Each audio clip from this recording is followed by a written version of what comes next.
Good morning, everyone. I'm Diane Perez, and on behalf of the Florida Alcohol and Drug Abuse Association, welcome to today's webinar entitled Orientation to New MAT Data Requirements under OSCA.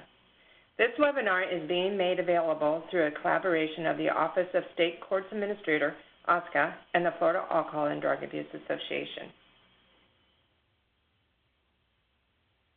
Please note that as an attendee, you are in listen-only mode and will only be able to view your name. If you have any questions, please send them to the presenter and me, the host, by using the Q&A panel. The button to open the panel is usually located on the upper right side of your monitor. Please use the Q&A panel to send any questions you may have as you think of them. The presenter will address questions as time permits. Our audio is broadcast through the internet to your computer. If you experience poor computer audio, there are a few options to try on screen right now, and these options will be posted in the chat panel too. If you continue to experience poor audio through your computer, try rejoining the webinar and call in using the telephone I will call in option. You must be connected to the audio of this presentation and view it on screen.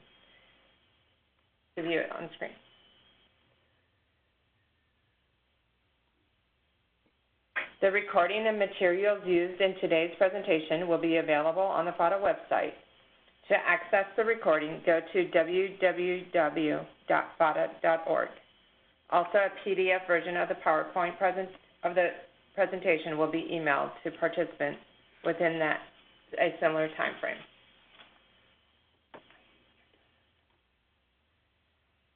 Today's presentation will be provided by Darren Duquesne, who is the Director of MAT Services for FADA and oversees both the OSCA and the DCF Vivitrol and MAT programs.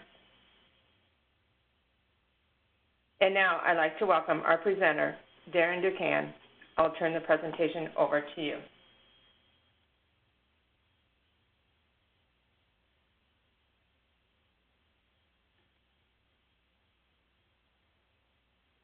Good morning, everybody. Thank you for joining us for this training event. What we wanted to do is just give you a brief overview of the new data elements that are contained in the data portal. This is part of the new $6 million contract that we have with OSCA to provide buprenorphine, methadone, oral naltrexone, and some additional Vivitrol monies. Everything that we do talk about today is going to be registered under Payment Program B, which many of you have probably seen in your menu when you do your data entry for the last several months. We now get to click it on live.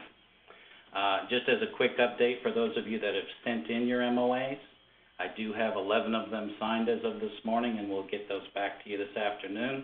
And for those of you that are still contemplating, by all means, give us a call if you have any questions or concerns, and we'll help alleviate those for you. What I'm going to do today is just walk you through the 4 different medications that will be available under Payment Program B. And just as a reminder up front, your current program will continue under Program A, Payment Program A, and you will generate 2 separate invoices if you get Program B monies each month. I'm going to start with the methadone. I know that doesn't apply to as many of you, but at least get you acclimated to how the data system works. So what we did is Mark Weeks was nice enough to set up 4 test cases for me, 1 for each medication, and I'll just walk you through the steps. Just as a reminder, you are eligible for the screening, 1 screening, 1 medical assessment and labs per person for methadone and buprenorphine. The oral naltrexone is intended to be a transitional medication. If you want to save money, and those folks that have been on Vivitrol for several months, you want to taper them off or transition them over to oral naltrexone, that's what this option is for. So for oral naltrexone, you won't be required to do another screening or a medical assessment. You'll just basically shift medications over at the right point in time. So the first patient that we'll look at is a methadone patient. So when you go in and do your screening, there's your medication list. Vivitrol from this list is your traditional program A, your current allocation. Vivitrol B is the new monies that I spoke of in the introduction. You'll see methadone is listed. It's just one variation of methadone. For buprenorphine, the next 5 are the various options. We'd like to know which specific formulation you're using of buprenorphine so that we can keep tabs on it. I built the rates around Suboxone since it's the most expensive formulation of buprenorphine, and so we just want to kind of see how things are going with that and judge cost on the back end. So for this, since it's a methadone client, I'll pick methadone. We'll just pick today's date for the education screening. Opioids, of course.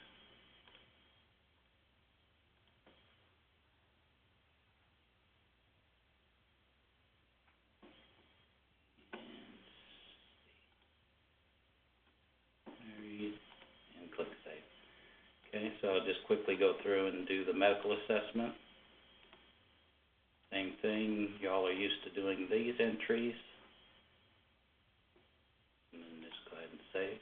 Oh, skipped over. You will have to pick the medication at each one of these service levels. Okay, and this is the point, once I've entered the, same with Vivitrol, once I've entered the screening and education and the medical assessment labs, then I will see that I have medication available. Instead of picking the administration of injection for Vivitrol, I'll go down to the bottom. This medication order schedule is the option for both buprenorphine and methadone. Once again, I'll pick methadone. All right, now here's a neat feature that we thought would be very helpful for you so that you did not have to do daily entry. We have a calendar feature. Once you have somebody on a dose, if you have them on a set dose for the month, you can actually pick the entire month as your range, but I'm going to use an induction dose and show you how to do a couple different breaks during the month. So let's say the first week they stay on this 10 milligram dose. I'll go ahead and apply it, and then I save it, okay? And so that one's done. I go back to the events, and I want to add an event. I'll go back in. This time we bumped them up to 20 milligrams, and from the 9th through the rest of the month, they were on that level. I forgot to pick the methadone as the medication, and go ahead and save. Now the good thing is once you have it saved for the month, if the person was to not show up for a particular day for dosing, you'd be able to go into here where it says medication received by the client, and it gives you your daily breakdown. So if on the 21st they didn't show up, I can actually delete that service, or if there was an adjustment made to that dose, I can go in and change it. Oops. Just 1 second.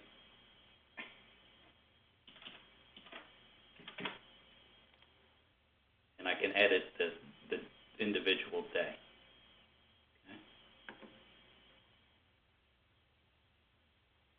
And then I'm going to wait and show you how to do the invoices at the end once I have all 4 of my patients entered. The one thing I do want you to do, if I go into here and I want to say, if I'm going to dose them at higher than 120 milligrams for methadone, April 1st through the 7th, you can go ahead and save it. Oops, sorry, I skipped the methadone again. But what we want you to do is put notes in here. Oh, I see the milligrams for some reason is defaulting back to something. We need to fix that. It should say 120 or 150 milligrams as I put it in. And then here, what we want to know is if you dose them higher than 120 milligrams, why they have to be on that high of a dose. Just put notes in there. They don't have to be terribly long-winded, just enough for us to get a sense of why they're dosed higher than normal. Patient is still having cravings. Oops.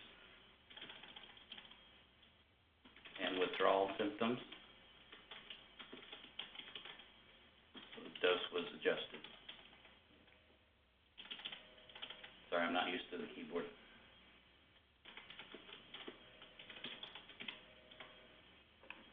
And go down and save. So when I see 150 milligrams on your invoice, I'm going to immediately go into the notes and try to figure out why they're dosed at that level. If there aren't any notes in there, then the invoice will be returned to you, and you'll have to explain it. It's not for us to get into the business of dictating what your physician should do. It's for us to know if someone's dosed at a particularly high level, if they were to show up at court and be relatively incoherent, or a little bit out of it, not able to function during their hearing, or a probation meeting with their officer, we want to be able to at least have that information that they're dosed at this higher level because of X, Y, or Z. So there'll be a similar option when we get to buprenorphine. So that's the methadone example. The buprenorphine example is a little bit different because for those of you that showed up at the regional workshops, you know that we're paying at different rates based on dosage ranges. I'm going to go ahead and set this patient up with Suboxone, today's date.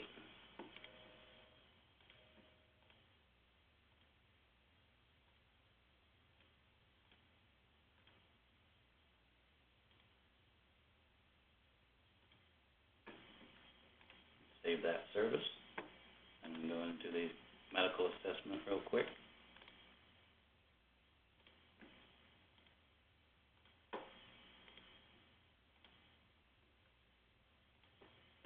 Okay. And now I'm going to go in and do the medication schedule, which is where I put in my daily dosing information. So for the first part of the month, I'm going to list 8 milligrams. Apply it. Save it.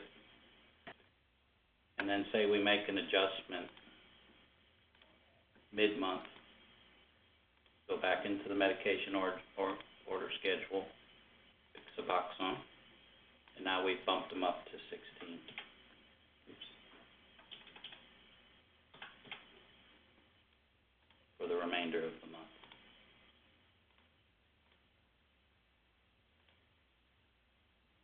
Okay. And this is where you can go in here, medication received by the client, to look at your daily entries to make sure everything reads correctly.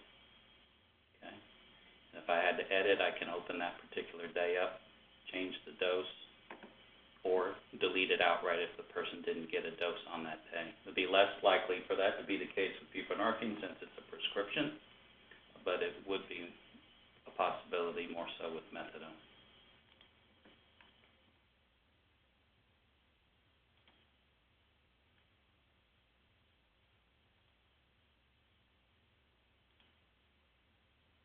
Now for buprenorphine, if you go over 20 milligrams, then we want you to put notes. So if it bump it up to 24 the first week of April,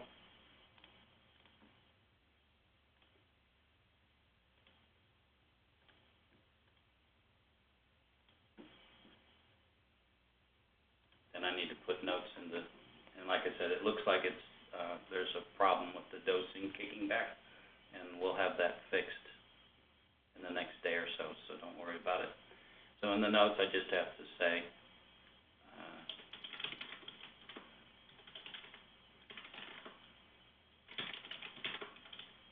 why I dosed them that high.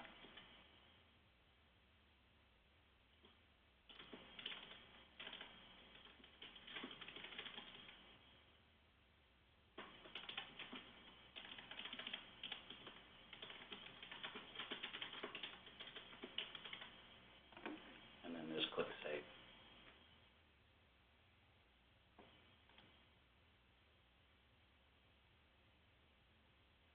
Okay. For Vivitrol B, all you have to remember is that any monies that we give you under this program, you'll have to record as Program B. Program B is only for patients that have opioid use disorders or combination opioid and alcohol use disorders. We cannot serve alcohol-only patients with this money.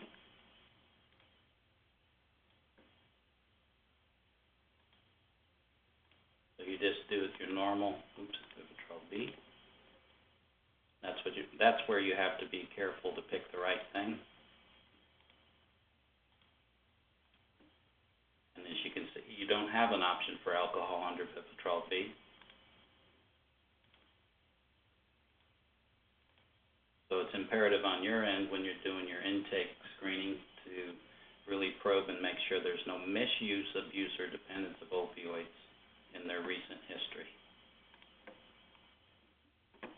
If there aren't any, then they don't qualify for this program. If they have a slight misuse problem, they would qualify under the combination.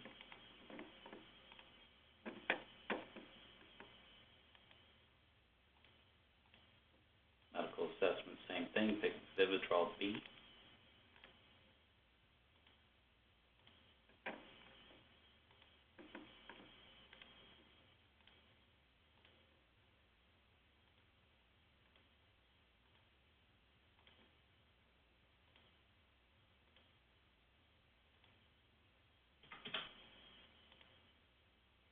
And the other thing I want to point out here is to make sure those of you that have in-jail programs, if you do administer the shot in the jail, please be sure to select in jail at this point in this field. And if they get their shot after they're out of jail or they're actually transported. If they're transported to you but they're still an inmate, go ahead and put in jail so that we know the volume of services that you're doing with your local jail. We'll just click that. Okay. And the last medication to show you is oral naltrexone. And we went ahead and already entered the screening for this one.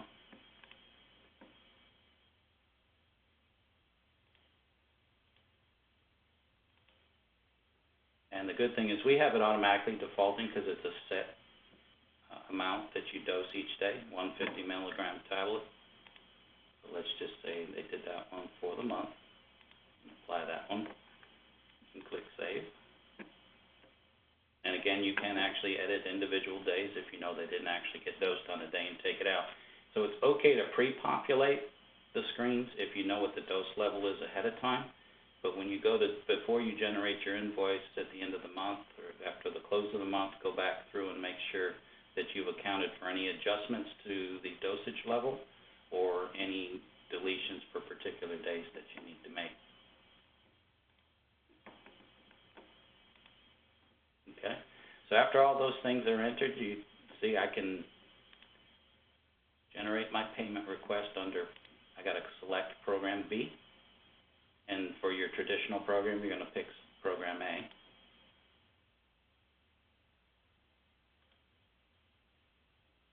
Okay, and here's all my eligible folks, so let's just put my buprenorphine. Hopefully I remember which ones they were. Here we go.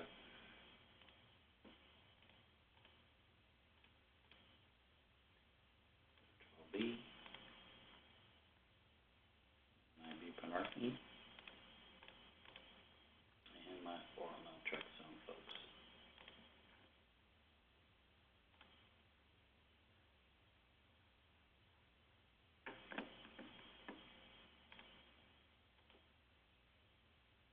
Okay, and there's my summary.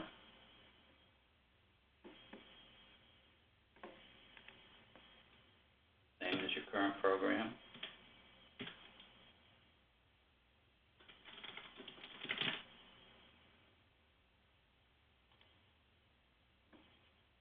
Oh, Joe Doe. I forgot I'm signed in as Joe Doe.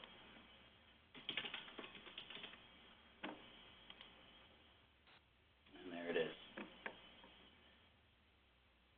You want to review it. Here's the summary of things. Now what I'm going to be looking for is I'll see for this oral naltrexone, this particular patient, I can go in and look at the individual detail if I need to. And like I said, I'm particularly going to be more interested in if the dose is really high. I'm sorry, I'm in the patient list. Back to this one. I can go into the individual detail and check things out. So it's very important that you've got your dosages correct, that you've got any notes for anything unusual. especially if it's over 20 milligrams for buprenorphine and over 120 for methadone. For the oral naltrexone, we are waiting on an amendment from OSCA. They had forgotten to include it in our original contract. So Dr. Thomas and I will give you the green light on that, hopefully sometime later this week. Most of you will be getting your MOAs back if you already processed them sometime today. So you'd be able to start immediately. However, hold off on oral naltrexone until we give you the green light to say the contract's in place and everything's legit. If you get your MOA back today and you want to start your buprenorphine folks or your methadone folks, you are free to do so. And the system, like I said, there does look like we have a few kinks to work out, but those will all be worked out in the next couple of days, since I know most of you bill toward the end of the month. So at this point, do you have any questions?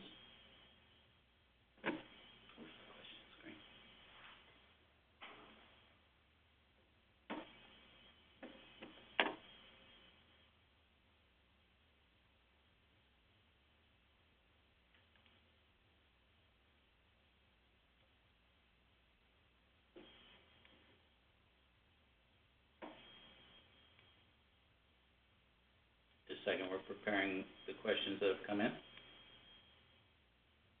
Okay. For those of you that asked about having run out of Vivitrol A funding, what we're going to do next week, and we'll do the same thing with DCF and sometime next week, is we're going to look to shift funding around so those folks that haven't spent all of their, in this case, Vivitrol A, program payment A, then we'll probably shift some money around so that you would have the freedom to serve some alcohol-only patients. But that'll take a little bit, at least for the foreseeable future, because you will get the MOA back today. If you are out of Program A funds, just wait on admitting new alcohol patients, or give us a call and we'll see what we can do for you. But what we're going to do is we'll shift A around, and that's the one that you'll need to take your alcohol-only patients out of. And of course, Program B, there's no restriction as long as they have a opioid use disorder or a combination. The next question is methadone under Program A or B? It's B. Methadone, buprenorphine, and oral naltrexone are only Program B. Any other questions?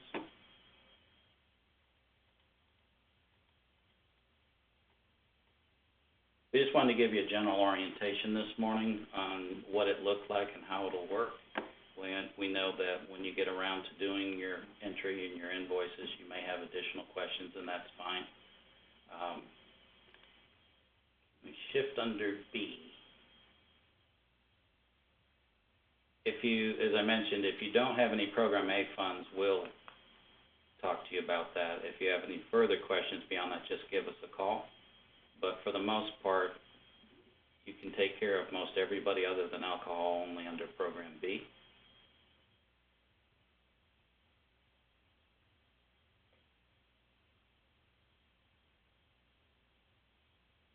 The DCF changes to the system will probably be in a few weeks. We'll do a similar brief webinar to kind of introduce you to it. It's mostly to account for the GIPRA requirements under the new federal grant cycle and some changes to the system, how you bill for GIPRA interviews, the rate, calculating it on invoices, and similar to this morning. Yeah, the qualifications for Program B are that you provide methadone, buprenorphine, you can provide Vivitrol if we gave you an extra allocation for that, or oral naltrexone. I gave everybody the same amount, small allocation of oral naltrexone. It's not obligating you to use it. We just didn't have to go through the same formal process of applying and checking qualifications of staff like you do with methadone and buprenorphine. So it's primarily geared to those medications, but OSCA was nice enough to allow us to use a third of the money for enhancing some of your allocations, those of you that have very high expenditure rates and we're starting to run out of money under Program A. But if you have run out, as I mentioned earlier, Program A, we will try to shift some funds around next week, get you a little bit more A and put some of the Program B with other folks so that we'll be able to continue to serve alcohol-only patients. The invoicing for the new prescriptions, what we need to know is just a tally receipt quarterly that just shows the volume of medication that you purchased. I don't need to have a per person itemized list like you might with your managing entities, but I do need some detail that shows we had 20 patients on Suboxone through our pharmacy, and this is the total number of doses that were purchased. And that's about the extent of the detail that we'll need on that one. For most of you, the cycle would normally be at the end of March. We'd ask for it a month later, but given that we're just getting started, we'll probably ask you for that detail, and we'll give you more information via email. We'll probably ask for that at the close of the fiscal year, just for you to do it one time for this fiscal year, given the late start. Any other questions? The effective date for Part B is as soon as you get the MOA, whatever the signature is from FATA, from Mr. Fontaine, is your official start date. So that'll be checked against your first invoice to make sure that we didn't bill any services that weren't otherwise eligible because the signature date was later than the service. But pretty much you're good to go on or after the date of our signature on our end.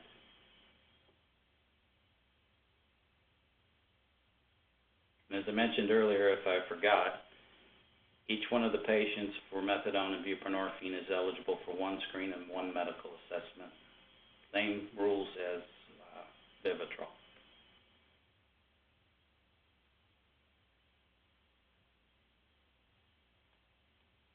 Okay, I don't see any additional questions, so thank you for your time. And like we said, we will post this on our website, www.fata.org, under the Vivitrol program section on the far right side.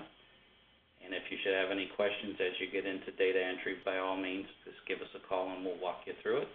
Or when you get around to doing your invoices for the first time.